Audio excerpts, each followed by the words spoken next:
Colm, just give us an update on trading performance in 2011 so far and what your expectations are for the rest of the year. Very happy. Good morning, Dermot. Very happy so far this year.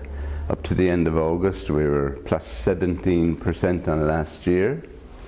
We're expecting the year to continue in that vein, and we're hoping and expecting and are quite confident about sales reaching 5.3 billion dirhams, and in dollar talk that's 1.46 billion US dollars. Okay.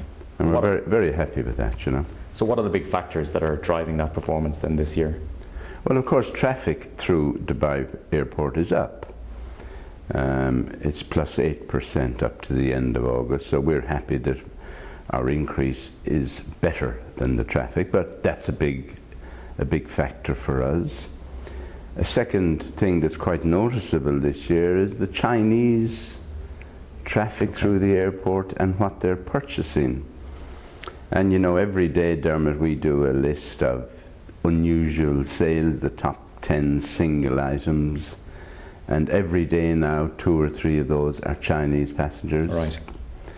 And another interesting thing that's come out, for the first 6 months of 2011, the single biggest item we have, one SKU, the single biggest item is this Chinese cigarette called Chunghwa. Chunghwa, yes. And during the 6 months of 2011, we sold 15.9 million dirhams worth of that one item in the 6 months. So that's making a big difference. That's making a big difference, yeah. Okay. In terms of the category performance overall, you've obviously got your top 3 in liquor, gold and fragrance. What have their performances been like, and overall what's been outperforming the market? Well, the single biggest, of course, is perfumes and cosmetics.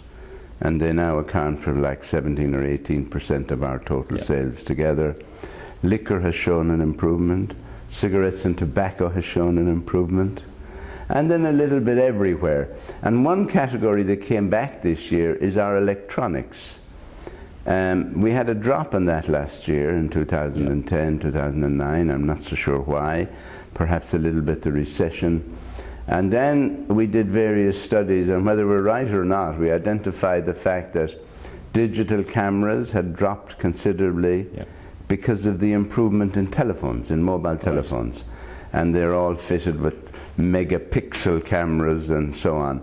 But that has reversed this year, and I guess there's just some new model cameras out, so the category is doing well. Okay, good. Now, in terms of what's coming up, new projects, you've obviously got a new concourse coming online next year, and of course beyond that, Concourse 4. Please just tell us a little bit about those projects, what's happening. Sure next. thing. Concourse 3, which is scheduled to open towards the end of next year, and that's dedicated to the Airbus 380s for Emirates Airlines. That's expected to open at the end of 2012, and we're putting 8,000 square meters of retail space in there, and the design is done and the plan is done and it's out to tender and so on. A little bit further down the road, the government have given approval to build a new concourse in the existing airport. It's going to be called Concourse 4. An interesting aspect of it is that Dubai Airport Company and Dubai Duty Free together are going to finance this project. Right. It's going to cost 7.8 billion US dollars, and we expect it'll come on stream maybe 2015. And that will bring the capacity of the airport, of the existing airport, up to 95 million, I think. Okay. And it's expected that that figure will be reached in 2020. The figure they're talking about, in fact, is 98 million. Right. We had 47 million last year. We're expecting 51 million this year, and in 2020 we're expecting 98 million passengers. And we're going to put 9,000 square meters of retail space in there when it happens. Okay, so a lot of exciting developments happening. Ah, terrific, yeah. Okay. When we spoke before, one time I remember recently you said to me that in its history, Dubai Duty Free had doubled sales 6 times over the 28 years of its illustrious history. How long before you can double sales again from what's a pretty high base at the moment? I think we're expecting another doubling in about 6 years from now. Okay. We have 4,000 staff now. I think in 6 years from now we'll probably have 8,000 staff working for us, but we do expect another doubling at that time. Okay, well we wish you all the best with that ambition for the future. Colm McLoughlin, many thanks for taking the time to speak to us. Dermot, thanks a lot. Good to be here.